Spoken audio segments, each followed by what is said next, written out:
crazy realization last night, and that was that people used to follow, job opportunities, and that's where they would go.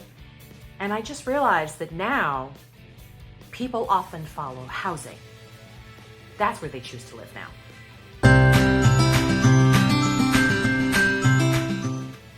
Hey, it's Nancy from Nancy Chu Homes. I went on a listing appointment last night, and while we were there, these folks were older, they were retired, and they were like, well, we're moving to North Carolina and from New Jersey. And I was like, oh, why North Carolina? And they said, well, that's where our kids are. So they have 2 children, and both children are currently living in North Carolina. They all have, sort of remote work, so they can choose to live anywhere.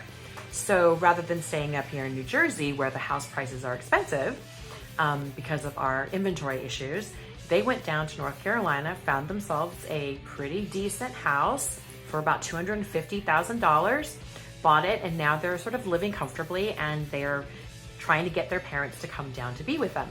And yeah, like these folks were like, I'm gonna sell my house up here for, I don't know, maybe like $600,000, and I'm gonna go down there and buy something for $250,000, $200,000. Yeah, it's a nice life. I get that. But it gave me this insight into a lot of what you're seeing, which is, you know what, we're not gonna follow the job opportunities.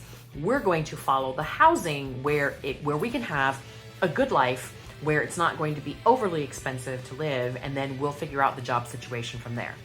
That's a very different kind of attitude than what we've seen in generations before. So let's go back and just do a little breakdown of this. How many housing units are we short? Let's just settle on that. Well, apparently we can't, because if I do research online, I see that economists across the board cannot settle on how many housing units that we are short in this country. I've seen 2 million, I've seen 7 million, I've seen 20 million. Okay, these are the numbers that have been posed by economists. According to the American Enterprise Institute's Housing Center, according to them, they think that it's anywhere between 2 and 8 million. Some people put it at 20 million. And this is a problem that actually has been fomenting for about 50 years now, okay? Now, one of the things I've noticed is that this is an election year, both campaigns are talking about the housing issue, okay? So look at what the Harris campaign is promising, right? So she's promised to build 3 million new homes in the next 4 years.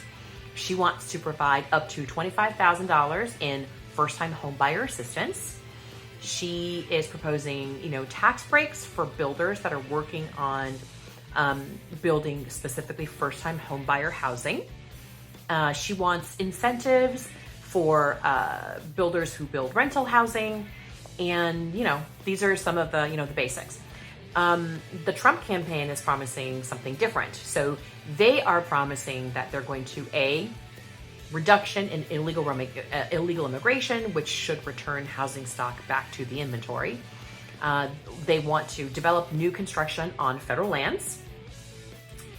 They want to deregulate laws and policy that cause house building to be expensive, therefore reducing the cost of home ownership.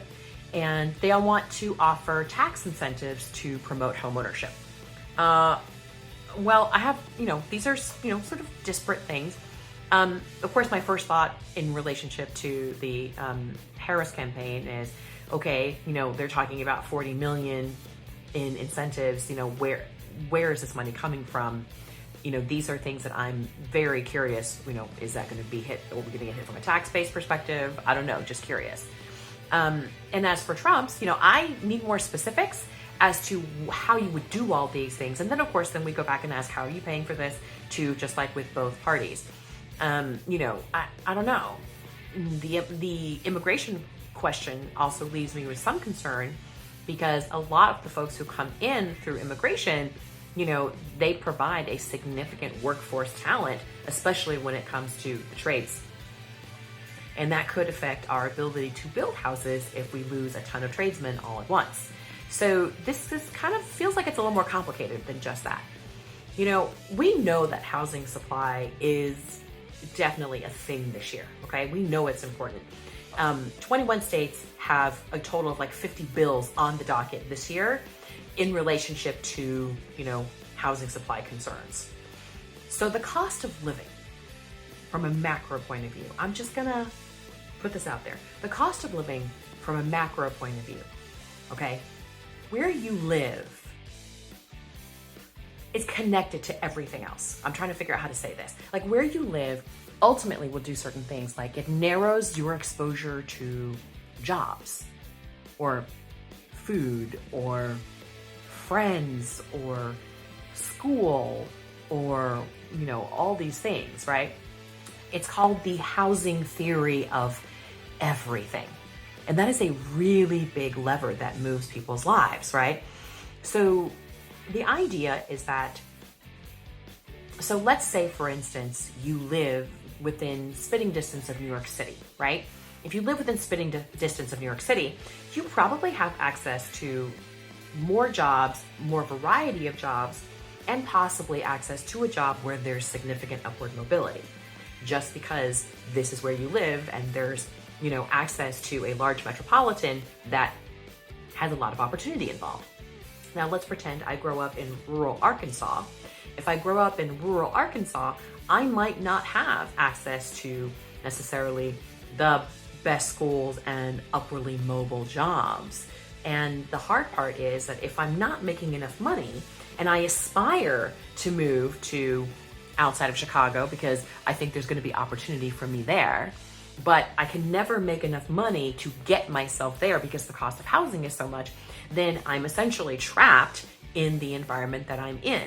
Now, I'm not saying you can't have a wonderful job and a wonderful standard of living in Arkansas, but what I am saying is that it does limit your choices sometimes in terms of being able to go elsewhere, right? Because it's always harder to move to a place where the cost of living is higher. But one of the reasons why the cost of living is higher is because there is often more opportunity there, okay? So, think about this. 21 states, 50 bills on the docket. This probably is an indicator, that the folks in power have finally started to realize maybe the pain has finally hit them. The pain, right, has finally gotten to a point where they're starting to realize that this, it doesn't affect me. I'm a boomer and I have, my house and I have the equity in my house. I'm fine. But you start to see how it affects your kids and your nephews and your nieces and your friends' children. And they're probably starting to see that some of the young people out there who are, directly arm's length from them are absolutely suffering from the inability to find affordable housing. And are they being forced to follow housing to where it is more affordable, but then there is potentially less upward mobility opportunity for them in those places? Like I said, housing theory of everything, okay? Look, the truth is, we need them to feel that pain because we need for them to finally have the political will to make some of these changes so that we can fix our housing shortage issue, all right? We have been underbuilding at this point. There are economists that are estimating that we have been underbuilding by 50 years or so, okay? And now we're trapped in these restrictive zoning laws, a not in my backyard movement, that supports these restrictive zoning laws and sometimes these conservation laws. Not that I want to take away green space, but, this is part of the challenge. There are conservation laws, there's subdivision, ordinances. These are all things that have helped to sort of keep us trapped in this place where we can't seem to move out of our situation, where we cannot get over the hump of these housing issues. And these rules are all over the country. These restrictions are so deeply inset. You start to have to ask questions like, do developers even know how to build affordable housing anymore? Because so many of the subdivision ordinances deter that for our current builders, right? Let's be honest, if you are rocking around in horsey country and you look at a piece of land and in this particular neighborhood, you cannot subdivide any piece of property to be less than 5 acres, well, then a builder is going to be forced to build a ultra high-end luxe property for that, because they can't make money otherwise, because they cannot subdivide that land, right? So there's a lot of disincentivization for builders. You know, we've had other questions like, do insurers even know how to evaluate this at this point, affordable housing? Do lawmakers even know how to talk about affordable housing? It's been so long since we've really had these. And at least by us in New Jersey, you know, we know a lot of towns who are now embroiled in battles because, you know, we've had affordable housing building laws on the books, and we have towns by us that have never abided by it. And now you're finally getting, you know, builders and folks who are saying, look, you have to start abiding by these laws. You know, you're just because you're a wealthy town doesn't mean you can get away without it. We're hearing about, 750 units short of affordable housing since the laws were passed, in any given town, for instance. So this is kind of, this is turning into a big deal. And I think people are tired of being told, because honestly, if we had more housing, the housing would become more affordable. It's just that simple, right? So what are we? Once again, 2 million, 20 million units short, 50 years behind in terms of building. Look, these rules are slow to change, right? It's probably going to take another 50 years for us to, sort of finally learn to move forward in a way that makes sense. Only because there's also, there's, the federal approach to it, and then there's the state approach to it, and then there's the municipality approach to it. So, lots of different people, too many cooks in the kitchen, and no one's really sure how to do this. How are we on a local level implementing what the federal, level wants us to do? Do we have finances? Do we have the, do we have the political bandwidth? Do we have enough funds to do it, right? They want you to implement, but then it's like, well, where's that money coming from? You guys better get us money. Where's that money coming from? Ultimately it probably comes back to us taxpayers, but it is what it is, right? So, changes are going to be slow, but they will come. These are some of the changes that should come up on the docket moving forward, right? More accessory dwelling units, ADUs, building multifamily properties in single family zoning, right? So changing things like height restrictions, etc. Increasing, density limitations around public transit areas, which would be really, really great. How about reducing parking limits so that it's not always, well, if you're going to add a unit, you need 1.37 parking spaces. How about just reducing lot size needs, right? So this 5-acre problem, how about we just reduce it to half an acre? Just half an acre. Still seems like a lot of land to me. Easing, just the permit process in general. What else? How about building residential in commercial zones? How about flipping, non-effective commercial buildings right now? How about converting malls? How about, who knows? We're taking that space, where malls are starting to kind of, lose their appeal. How about coming up with a high quality single staircase design this is something I've actually been following. Have the single staircase, high-rise design, mid-rise design versus the, a staircase on either end, which greatly reduces the amount of living potential that you have in these spaces. Listen, we're not seeing as many tenement fires as we used to during the Industrial Revolution. These newer buildings, if we put in, good quality fire suppression, good quality materials, we should be able to come up with a single staircase option that works. And certainly other countries have. So at some point, we got to look to them and see what they're doing as well. And for me, the most important thing is going to be putting some sort of limit on institutional investors. I know that the truth is institutional investors probably don't, I wouldn't necessarily say that the amount that they own from a national perspective is hugely affecting the American population, but in local pockets, they do. They own significant amount of real estate in local pockets, and that is really damaging the ability for folks who actually live there to get a home of their own, right?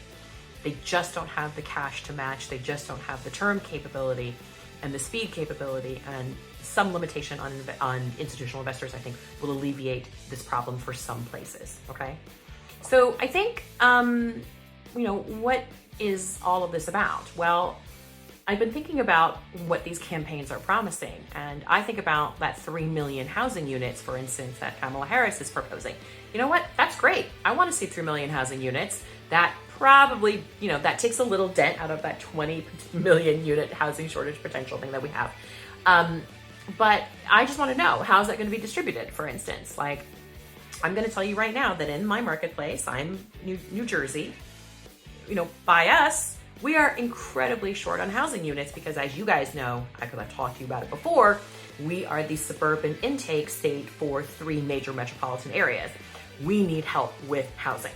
Because I'm going to tell you right now, if you allot the same number of houses out of that 3 million to Jersey as you do to Arkansas, I'm going to be mad. I'm going to be mad because we need it more than they do. Because we have people who are desperately trying to buy. And I'm not saying that Arkansas shouldn't get it. I'm just saying, is there going to be a proper, population-based study that indicates where these units should be made to happen? Okay, that is important to me. So I think, what am I saying about all of this? What I'm saying is change is slow. It doesn't stop us from having to purchase homes and live and move forward. But I'm going to encourage, and I think I'm going to start really paying attention to this, but I'm actually going to encourage some sort of local participation. We have to change these things. We have to be part of the change in the sense that I have to go become, actively involved in organizations that are looking to help change the local zoning in my area. If I do not get involved with that, then I can't complain that nothing is happening. Just thought I'd share that. All right, guys. Thank you so much for listening today. I will talk to you guys next week. In the meantime, if you find what we say of value, then please, please, please feel free to like, comment, and subscribe so that we can have this conversation with other folks. And of course, as always, if you have anything you want to talk about, real estate related, I am here, 917-992-3098. Talk to you guys next week.